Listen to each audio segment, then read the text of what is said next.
What makes these people great and successful? Is it only talent and practice, or is there something else?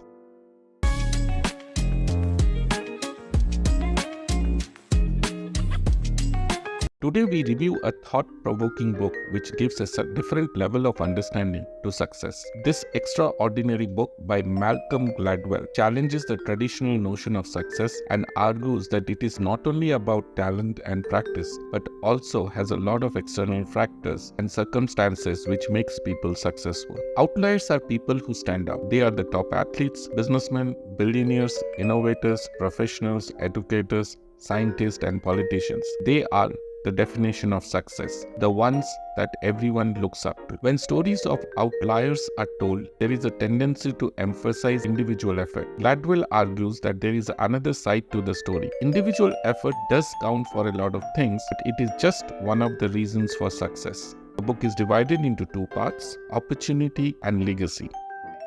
The Matthew effect. Success tends to accumulate over time. Those that are given an early push get more advantages as time goes by, and those that are put at disadvantage continue to get limited resources. Small advantages early in life can lead to significant disparities in the long run. The Matthew effect at its core is a socio-psychological principle indicating that initial advantages, be they in terms of wealth, status, or recognition, often snowball into increasing success. In other words, those who start up with more tend to accumulate more, while those with less often find it challenging to catch up. The principle paints a picture of a world where the rich gets richer and the poor gets poorer. A closer look at the list of members of the Medicine Hat hockey team, a team that plays Canada's major junior A, shows that 17 out of 25 players were born between January and April of the year. What will happen to the players born in the remaining months? The very simple reason was found in Canada. The cutoff date for age-based hockey team selection is January 1 of each year.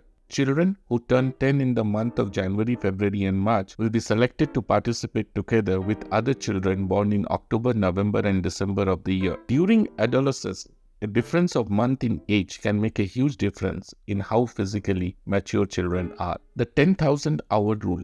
We need 10,000 hours of experience in any undertaking before we can become experts. We can argue that effort doesn't correlate. The 10,000 hour rule. We need 10,000 hours of experience in any undertaking before we can become experts. We can argue that effort doesn't correlate to success, but it has something to do with it. While no one can succeed at an elite level without having innate talent, there is a point where preparation outweighs talent. Based on observations of the top chess players, music composers, and other industry leaders, 10,000 hours is that threshold. Bill Gates was programmed on the computer for 5 consecutive years from 8th grade to last grade of high school. And by the time Bill Gates got out of the Harvard to start his own software company, he had more than 10,000 hours of programming hours. Before really shining in 1964, the Beatles performed 1,200 concerts, 5 to 6 hours a night. These hours outnumbered the hours of most other bands and made the Beatles truly one of the world's most beloved bands. Bill Joy, compared to the Edison of the internet, had the opportunity to practice programming day and night. He determined the total number of hours he had practiced programming was about 10,000 hours. Luck and opportunity. But while this is true, convergence of luck and opportunity is needed. For example, Bill Gates had limited exposure to computers at an early age. Most of the Silicon Valley billionaires were just at the right age, that is born around 1955, and were in their early 20s when the computer revolution began. Most elite hockey players are born in the month of January because the cutoff age class hockey in Canada happens on January 1. Having high intelligence does not automatically mean that one will be successful in life. Above a certain IQ range, there isn't much difference in performance. There is a threshold for achieving in a particular area. Once that threshold is achieved, the influence of grades and IQ score lessens with time. Einstein had an IQ score of 150, whereas Chris Legan had an IQ score of 195. Studies show that the background and upbringing have more of an impact on success than IQ scores. Children from middle and upper class families are taught to speak up, stand for themselves, and express thought independence. Their parents are also more involved in their lives and interests. This has a great impact on how they approach opportunities and challenges. They grow up believing that their voice and opinions matter even in the face of authority. On the other hand, children from poor backgrounds don't receive as much attention from their parents. As a result, they grow to be timid around many situations and develop stifling deference to authority. Part 2.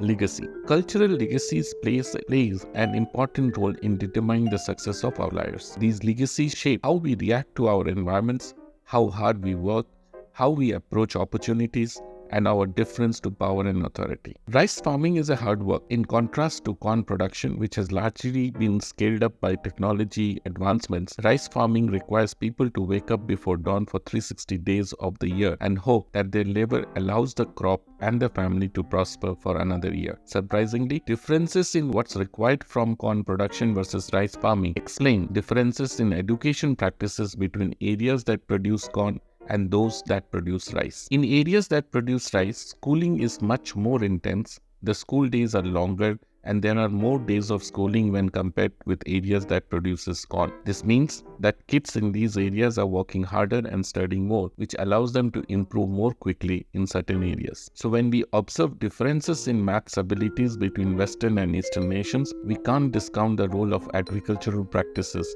in fueling these differences. A large part of achievement gap between the rich and the poor is explained by differences in how the rich and poor spend their summers. Whereas rich spend their summers at expensive camps and other programs, the poor are more likely to be at home playing video games or just hanging out. So while rich kids are accelerating their knowledge and abilities over the summer, the poor are losing ground. And as these differences in summers compound over time, you find much larger achievement gap between rich and poor than if they had spent their summers doing similar things. The key takeaways. Success is not solely a product of individual effort, it is influenced by opportunities, access, and external factors. The 10,000-hour rule underscores the significance of deliberate practice in achieving mastery in any field. Cultural legacies and societal influences play a major role in shaping an individual's success. Recognize the impact of context and circumstances on success can lead to a more nuanced understanding of achievement.